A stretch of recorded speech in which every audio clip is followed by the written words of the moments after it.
Welcome to our channel. Today we how to set up portfolio tracking with Kubera, easy tutorial step by step clearly. To begin, visit the Kubera website. Click on the sign up button to create a new account. You can choose to sign up using your email or connect with Google.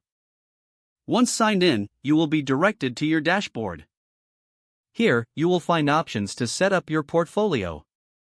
Click on the Add Asset button to start adding your investments. You will see various asset types such as stocks, cryptocurrencies, or real estate. Select the type of asset you want to add. Enter the required details like asset name, ticker symbol, and quantity. For stocks, you may also input the purchase price and date. If you're adding crypto, you can enter the wallet address for automatic updates. After filling in the details, click the Save button. Repeat this process for each of your assets.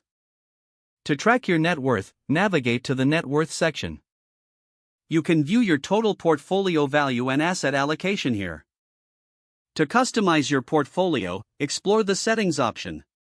In Settings, you can set your preferred currency and display options. Kubera also allows you to add liabilities, such as loans or credit card debt.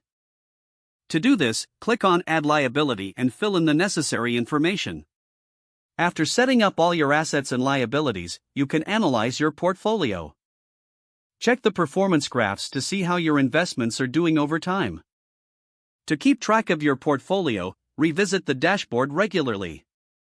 Explore other features like alerts and reports to enhance your tracking. Finally, ensure that you keep your information updated for accurate tracking. That's it. You are now set up to monitor your portfolio with Kubera. If the page does not load, refresh the browser or try again in a private or incognito window.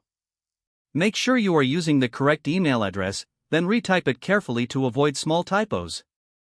Don't forget to like this video and subscribe to our channel for more step-by-step tech guides.